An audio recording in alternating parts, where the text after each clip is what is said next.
Good morning, good afternoon, good evening, everyone. The next Wasteless World Talks are here today with Kevin and myself because Bill is on his holidays, enjoy his holidays. And we are here to write on the back of a language. And today's term, policy.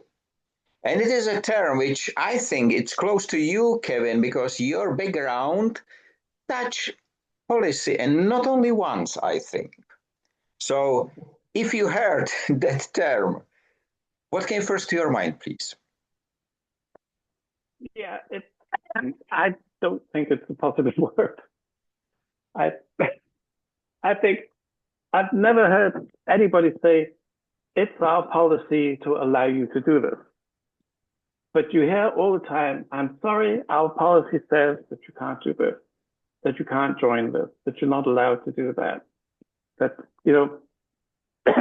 it is just an excuse to exclude people by setting up these ridiculous false rules. That's interesting. And in the noon discussion, there was one comment exactly like that, that it's not like the freedom or outlining or guidelines, but more about restrictions and similar topics. On the other hand, the other speaker, Dr. Ash, says that a leader without policy is not a leader. Do you agree with it? Yes, definitely. Yeah, you can see the British government, they have no policies at the moment. So they're just floating around, completely adrift without any leadership at all. So countries need policies, politicians need policies. But as individuals, they can be really a pain in the ass. What is the connection between value and policy?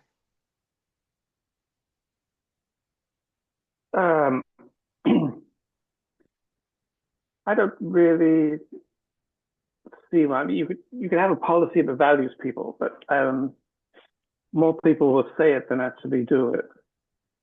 But in terms of value, I think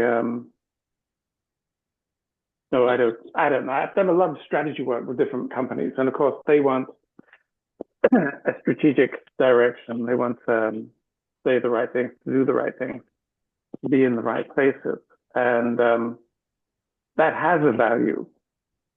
And the strategy is a policy for direction, and so of course that gives the company value, and it can help generate value, but I wouldn't consider it a value.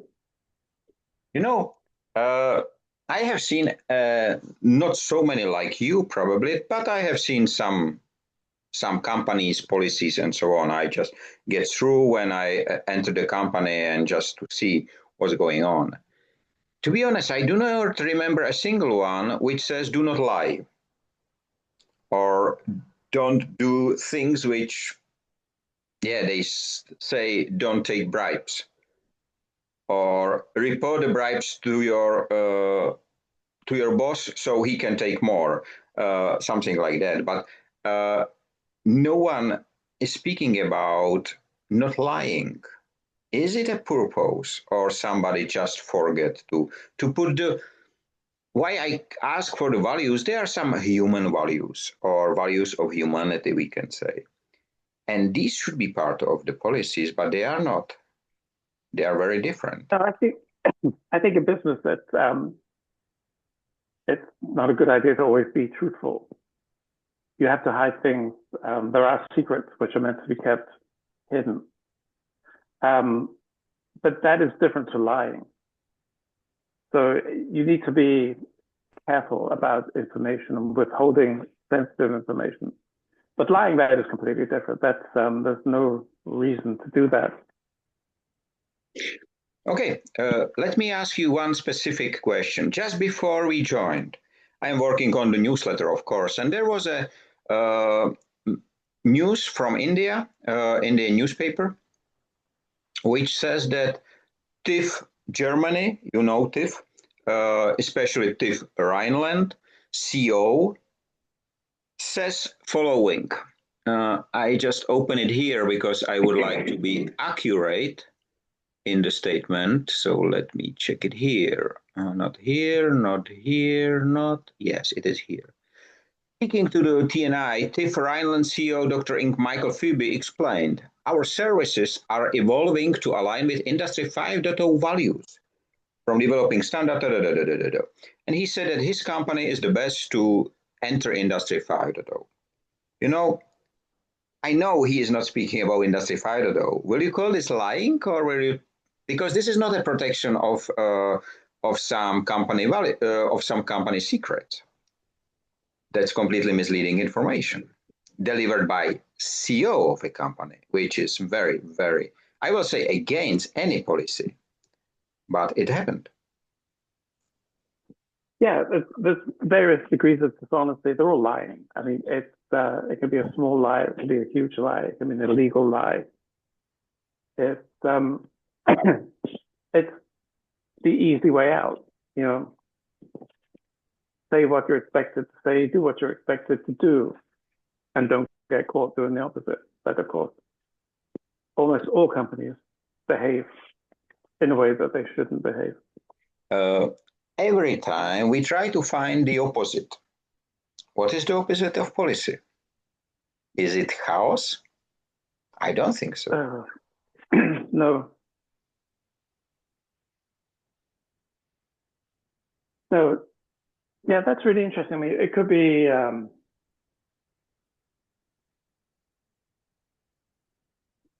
it could go in two ways. It could go towards a freedom. So if you're not restricted by certain policies, you have much more freedom to do what you want and act however you want. Or it could go towards the chaotic, or like in the case of the British government, where it just creates so much inertia that nothing happens. So everything becomes a waste of time and a waste of energy. You know, in the noon, I have there two American speakers. One is Leslie, the second is Tracy, both living in the US, different ages or different age of these people. And both said, especially Leslie, she was born a little earlier. She said, I never expected that I will live in a country which just lost in 6 months its democracy. We had the principles which has been set up 100 years ago or 200 years ago, or I don't know where exactly. And I did not expect we can lose that within 6 months' time, but we did. And she's a very wise woman, so with a lot of experience. And, you know, I feel that we are on the right time talking about the policies, but the question is who should write? And if there should be written or written as we did together the Declaration of Human Rights, and we added the responsibilities to it, who should write it, Kevin? Because I don't expect the politician will do or the lawyers will do. They're the last who should write it. It's interesting. If you look at America, I don't think, technically speaking, America is a democracy. They run a different system to democracy. They talk about democracy being spread, and they want to be a power in spreading democracy around the world. But their system isn't a democratic system in itself. It's slightly different. But yeah, I think that the only people I would trust are probably Buddhist monks. But I think their objectivity may be completely different to ours. Do you think nature has a policy?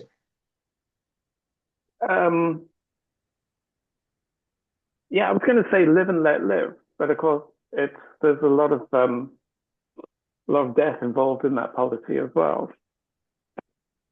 It is, yeah, I think that nature, that there's an allowance for all life in nature, but it must be strong enough to survive because it's very competitive. But I would say if it is the policy, it's at the liberal end of policies.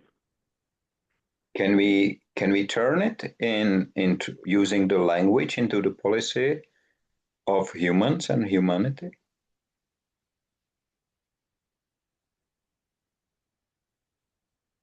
I would, I wouldn't use the term policy for anything to do with human beings. I think we need better words than policy. Because then it's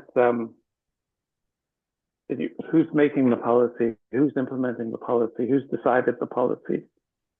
It's it's something which is provided from above to control normally. Again, that's why I said at the start, I think policy is a negative word. It's not a positive word. It is a measure of control. A measure of control. That's nice. That's nice. And I do agree. To be honest, when I read the policies in the annual reports and companies, whatever, I wrote my statement instead at the very beginning, and I put there everything what I have learned in the 30 years in a business, and I try to avoid all the negatives. And I know that I mentioned it before. It's on my website still, and it is interesting. I finish it. I read it. It's written in English as the original, and I start to laugh. And my ex-wife asked me, "Why are you laughing so crazy?" And I says, "I wrote a new communist manifest because I have to learn this document when I was as a child and student. I lived for 18 years in a communist country, the first 18 years of my life. So we have to learn this." And I read it again and again and again, and I really looks like I wrote it. So I go to the library and pick up the manifest and read it again and again and did it several times until I found the difference.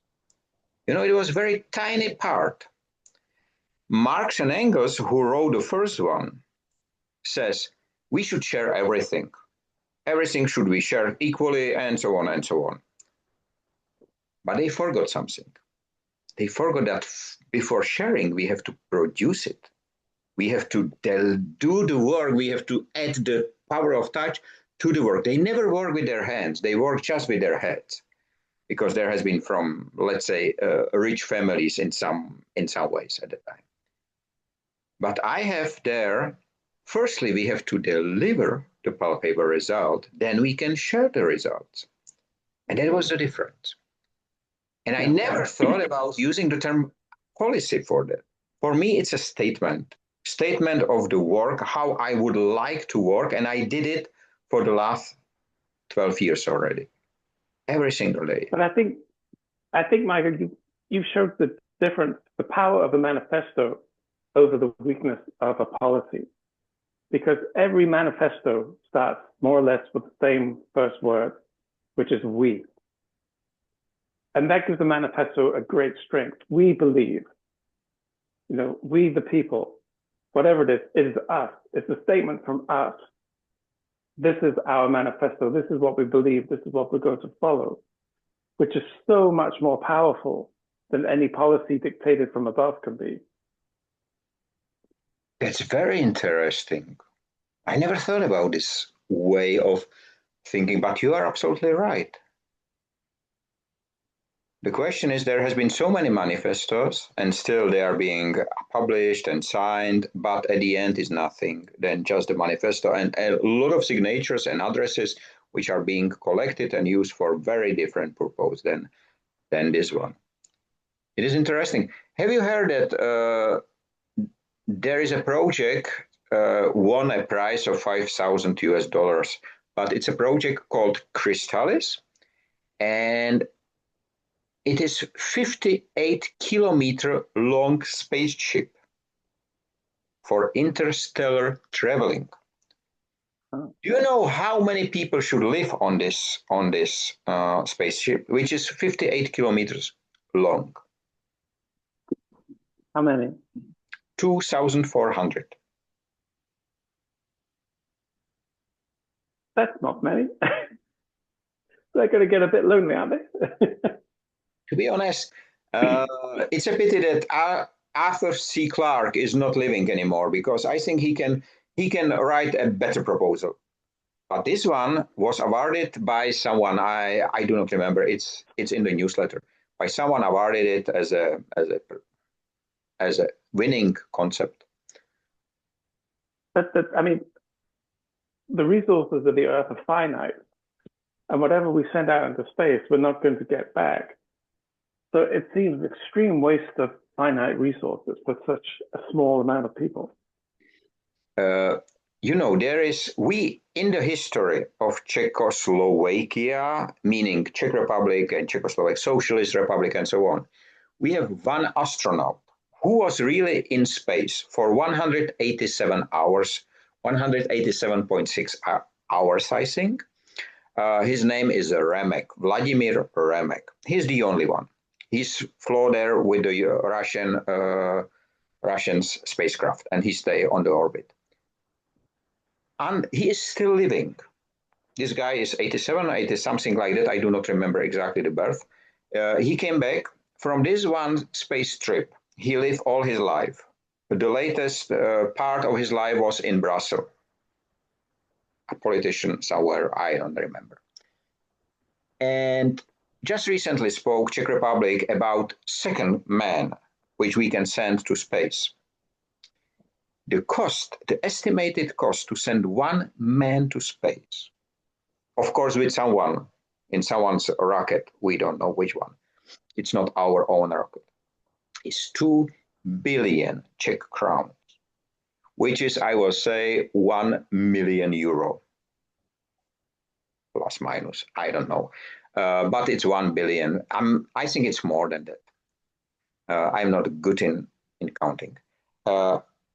2 billion. This is a hospital, maybe 2 schools, for sending one man into space. I am absolutely with you with that. You know, we are wasting so much money and time. It's for me, I don't care about money, but the time which we are wasting. What we will get for information? Nothing. Nothing. And still, the government is celebrating this idea of having a man being sent to space. Yeah. I mean, it's no big deal anymore. I mean, first of all, how can it still be that expensive? You are great in history and you have a lot of information in your head. Do you think that the policy in the past was more human related than it is today? When you look at Greece or ancient Egypt or somewhere in these very old times. First of all, did they need policies? And the second, has there been better than the current ones? If you look at the history of the last 40 years, there is one dominant power, and that power has caused an awful lot of wars. And it's not finished doing that yet. And I think that's, especially European history, is it's all about warfare. It's all about dominance. I think that there's been a lot of civilizations which have come and go. Some are peaceful, some are not. But I don't think we're heading in the right direction. I think that we're just a bunch of barbarians at the moment. I don't think our direction of travel is that enlightening. I know that you, me, we are responsible for the future. It's me. It's not the president. It's not whoever. But how to get all of us together? Because I think, you know, if it will be a statement or if it will be a policy, generally the name doesn't matter probably. But what matters is the end state. The understandable for me is the wasteless world.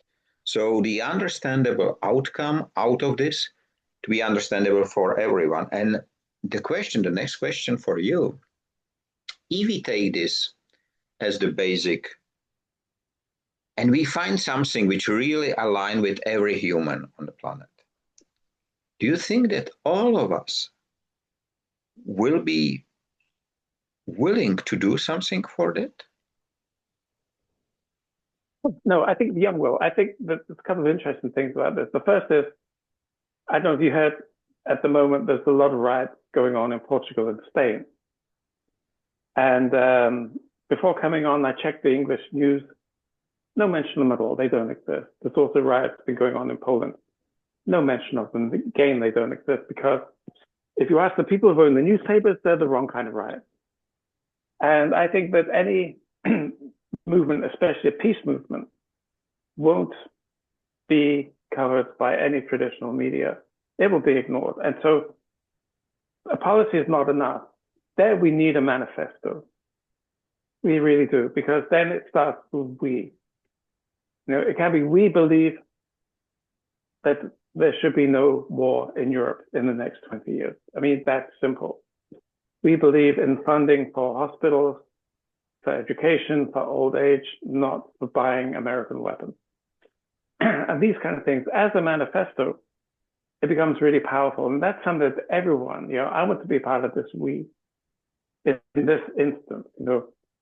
And I think that is more powerful than any policy that the newspaper owners have, that the governments have, because they don't have manifestos, they have policies to keep us down.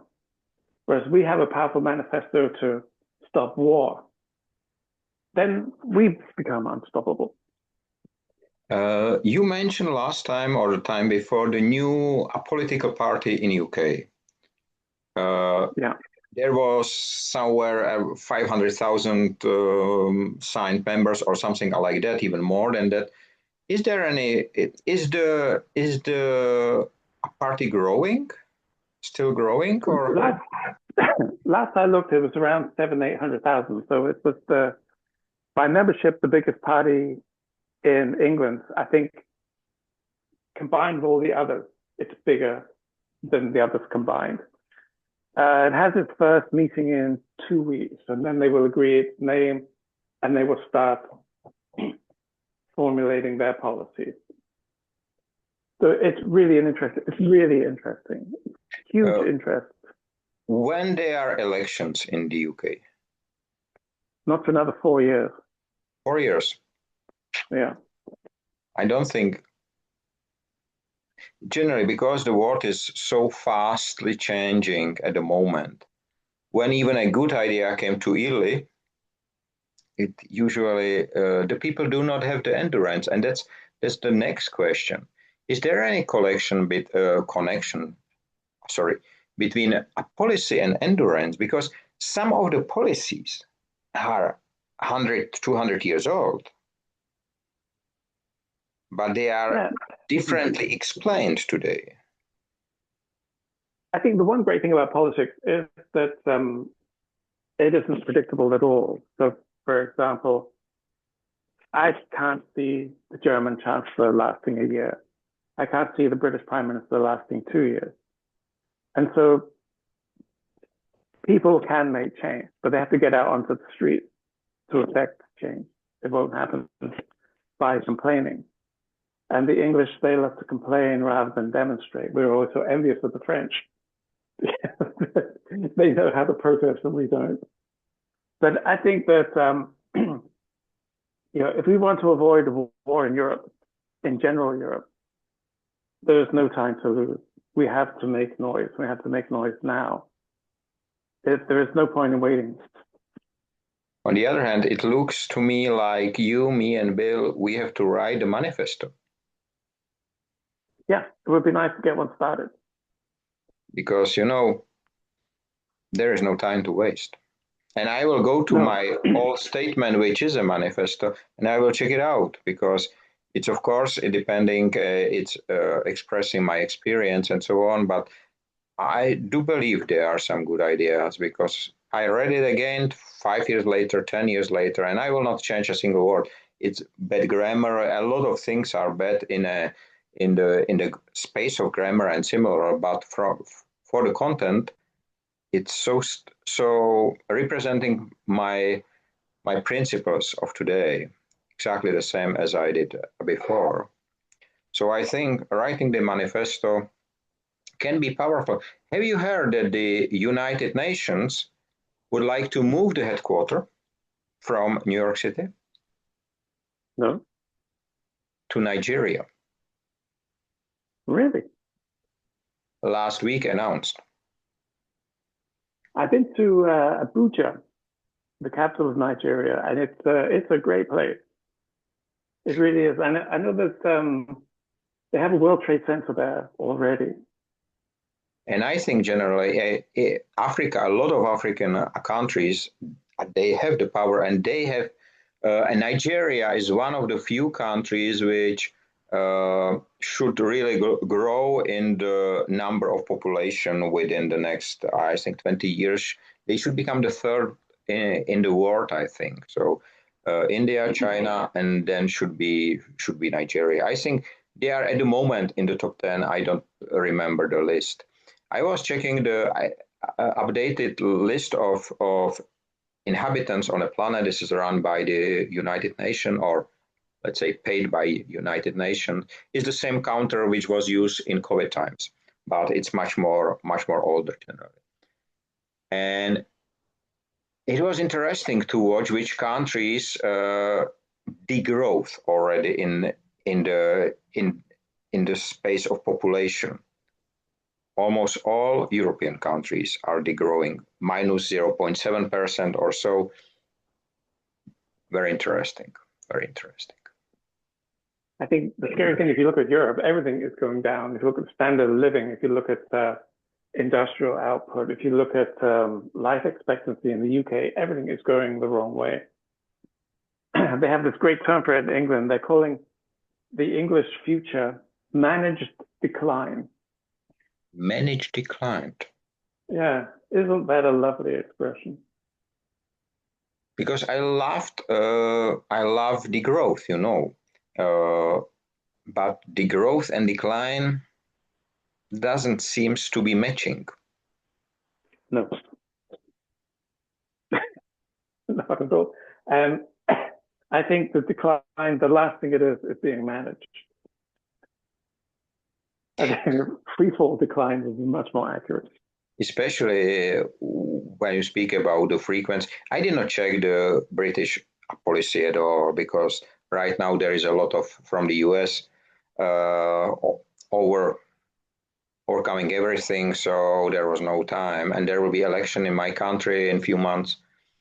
So it's interesting, but the manifesto is interesting, and the interesting is the view which you have on the policy.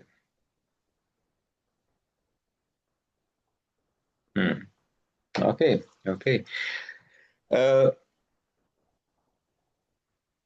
Why do you think, I know that the information was new to you that the UN would like to move their headquarters, but why do you think it is so?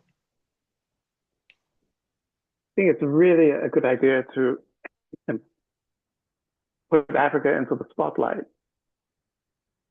I think it's a really, really good idea. And the time I spent in Nigeria, it is fantastic. It really is. It has a huge amount of potential. People are fantastic.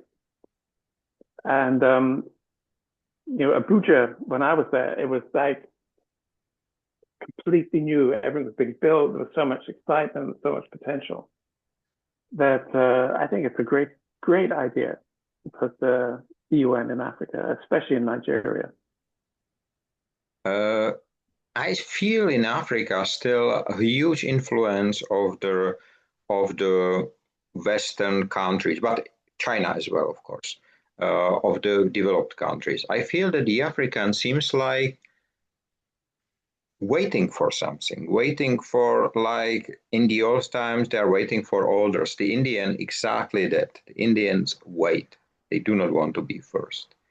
And I think it's a pity, because the people there are really great. If they do remember the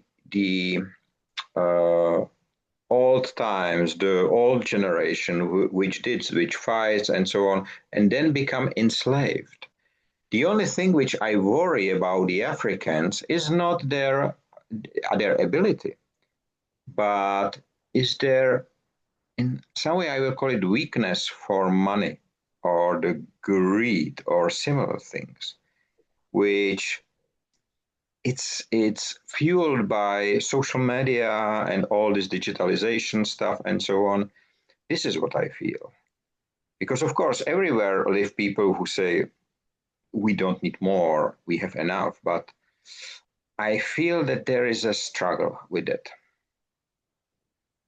If you look at the history of Africa, I mean, African nations have suffered because of exploitation of resources and financial exploitation. They were deliberately put into debt by Western countries so that they were under the thumb of these Western countries. And so I think Africans in relationship to money is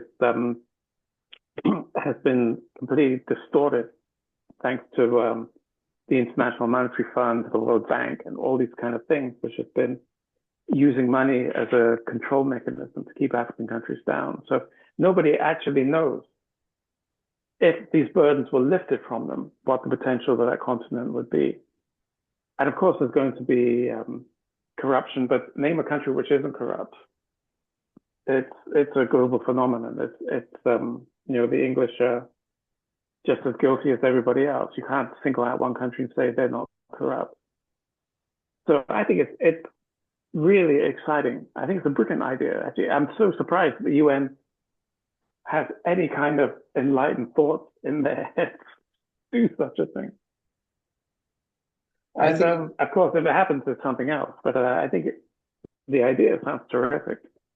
I think one of the reasons is that the American president is cutting every funding of the UN organization. So UNEP was cut and so on and so on. So many of them get out of resources.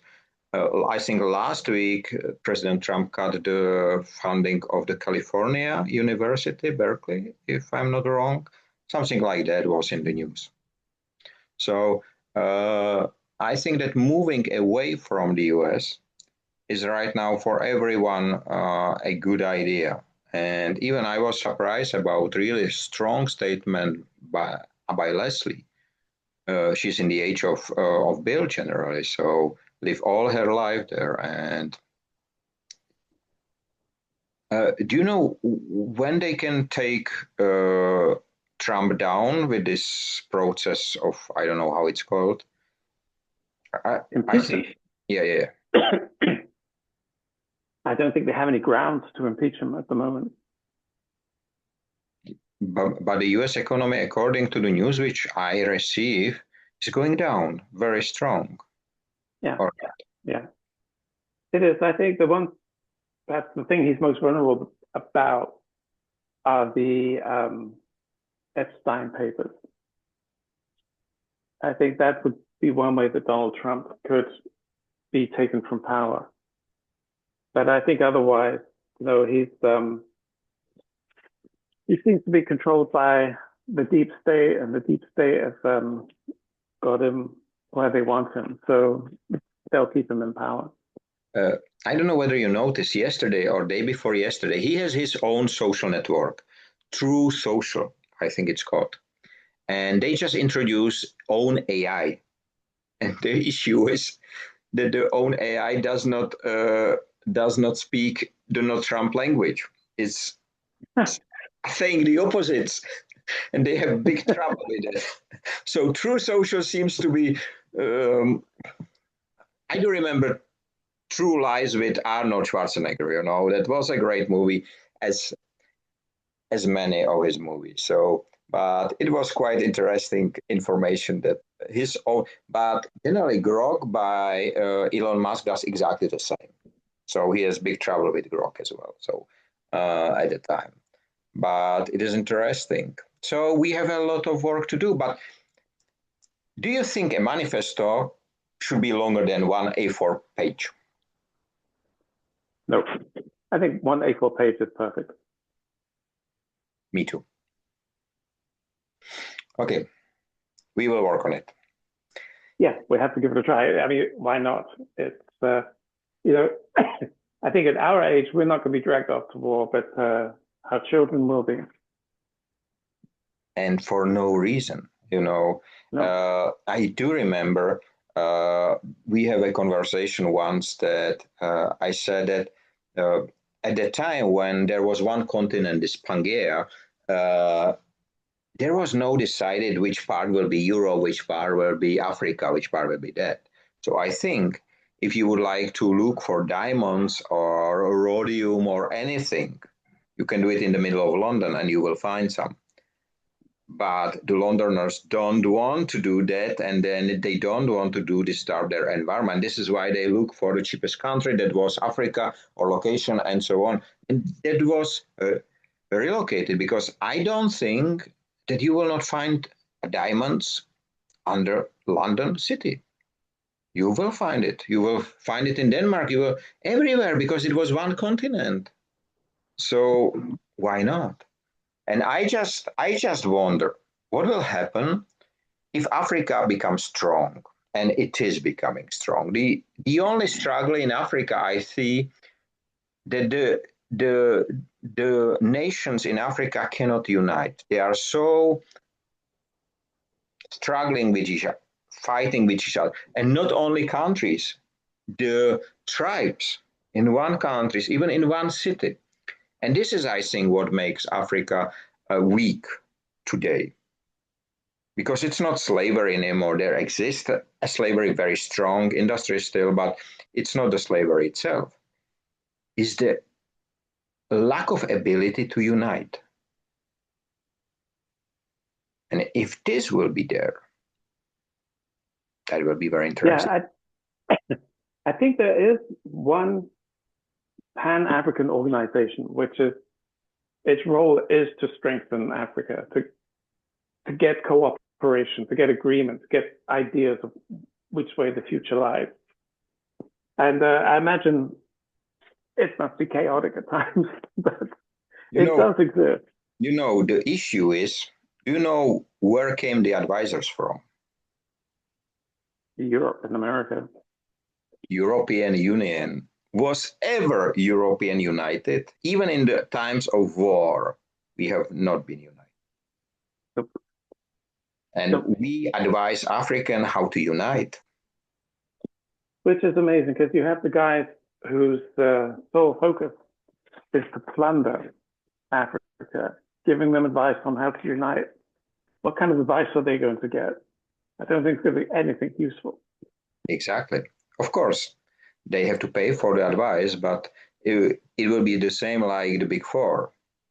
You spend a lot of money for a lot of paper, which you can, the biggest advantage of the paper, you can heat with it your home. But it will not take long, because paper burn quite fast. Quite interesting latest development in Germany in the field of hydrogen. The scientists in Magdeburg or somewhere, I don't remember, turn hydrogen into powder. Really? Which will be very interesting for transportation, logistics, everything. Yeah, because then it's portable. And when I read it, I said, okay, let's turn water into powder. The only thing which you will need will be the water to take it back. It's like one story here. We have 1 minute left. And I would like to thank you for a great conversation. Kevin, have a nice time. Free of waste and wasting in all its forms. Stay safe, be free, be human, and let's work together on the right manifesto for the future. Yep, we do that. Thanks, Michael. Thanks a lot, and see you next week. Bye-bye. Bye-bye.